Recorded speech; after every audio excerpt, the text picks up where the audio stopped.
Глава 5. Выводы. Динамическим принципом существования является выживание. Выживание может быть разделено на 4 зоны, в каждой из которых последовательно обозначены лучшие возможности для достижения потенциального бессмертия. Нулевая зона граничит со смертью и включает в себя апатию. Первая зона граничит с апатией и включает в себя яростные усилия. Вторая зона простирается от ярости до среднего, но не вполне удовлетворительного успеха. Третья зона простирается от среднего успеха до превосходных возможностей.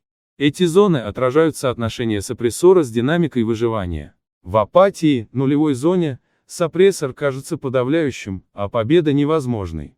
В районе насилия, в первой зоне, сопрессор в большей или меньшей степени одерживает верх над динамикой выживания, требуя от организма отчаянных усилий. И если они не приносят успеха, организм выталкивается в нулевую зону. В районе посредственности вторая зона сопрессор и динамика выживания примерно равны. В третьей зоне, где динамика выживания победила сопрессора и где шансы на выживание превосходны, представляются прекрасные возможности для разрешения проблем. Эти 4 зоны могут быть классифицированы как зоны безнадежности, яростных действий, равновесия и больших надежд. Данное деление на зоны осуществлено на основе клинических экспериментов, а сами эти зоны соответствуют повышению духовного и физического состояния по мере продвижения от смерти до высшего уровня существования. 4 динамики являются составляющими динамики выживания и представляют собой для человечества движущую силу по направлению к потенциальному выживанию всего сущего. Эти динамики включают в себя все цели, действия и поведение человечества. Они также могут быть названы образцом поведения для выживания. Первой динамикой, не обязательно самой важной и приоритетной, является личная динамика, которая включает в себя выживание человека и его личных симбиотов. Вторая динамика – это стремление к потенциальному бессмертию за счет рождения детей. Она включает в себя половую деятельность, а также всех симбиотов детей.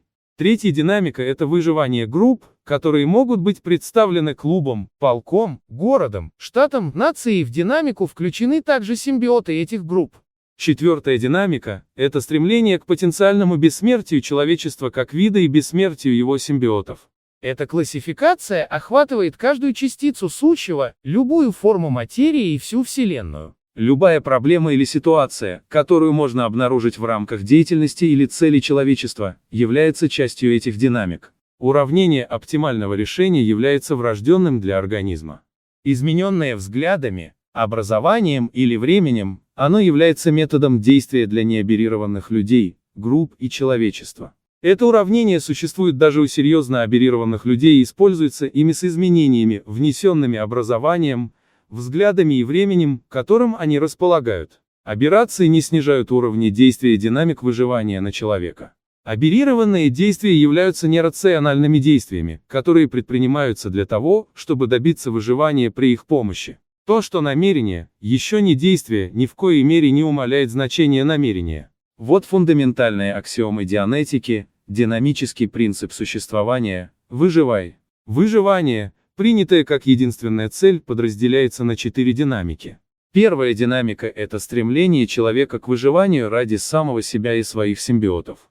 Под симбиотами подразумевается все сущие энергии, все, что помогает выживанию. Вторая динамика – это стремление человека к выживанию при помощи размножения, она включает в себя секс, воспитание детей, заботу о них и об их симбиотах. Третья динамика – это стремление человека к выживанию для родственных групп или выживание самих групп и их симбиотов. Четвертая динамика – это стремление человека к выживанию для человечества, стремление человечества к выживанию для человечества, а также групп для человечества и так далее. И включает в себя симбиотов человечества. Абсолютная цель выживания – бессмертие или бесконечное выживание.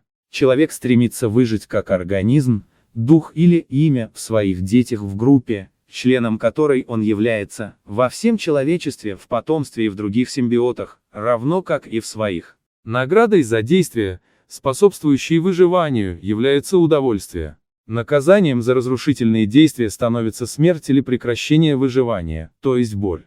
Успехи повышают потенциал выживания по направлению к бесконечности. Неудачи понижают потенциал выживания по направлению к смерти. Человеческий ум занимается восприятием и хранением информации, составляя или рассчитывая выводы, формулируя и разрешая проблемы, имеющие отношение к организмам по всем 4 динамикам.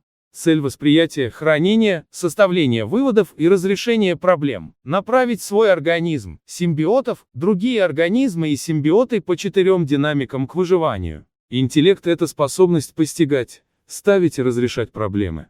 Динамика — это жизненная хватка, энергичность и настойчивость в выживании. И динамика, и интеллект необходимы, чтобы чего-то добиться. Ни один из этих факторов не является постоянной величиной у разных людей и групп. Динамики подавляются энграммами, которые встречаются на их пути и рассеивают силу жизни.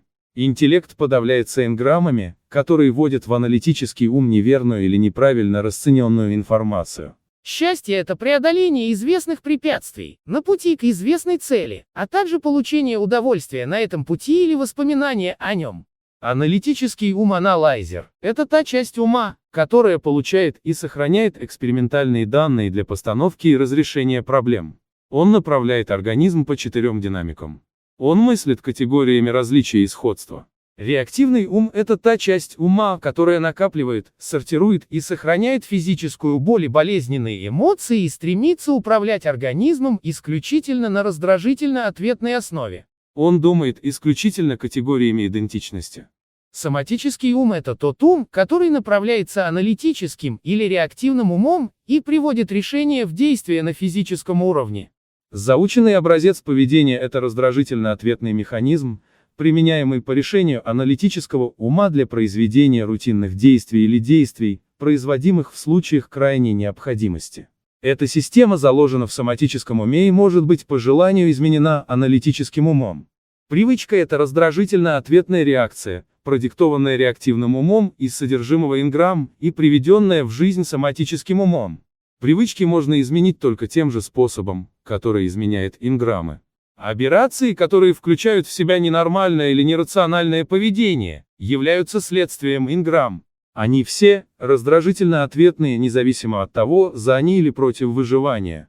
Психосоматические заболевания вызваны энграммами.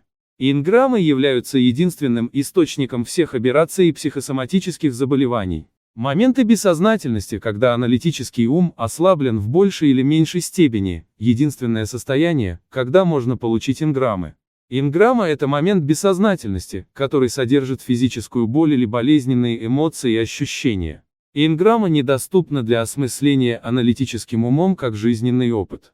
ЭМЦИ состоит из 3 факторов: энграммного ответа на ситуацию, эндокринных расчетов организма, необходимых, чтобы разобраться в ситуациях на аналитическом уровне, и из подавления или повышения жизненной силы.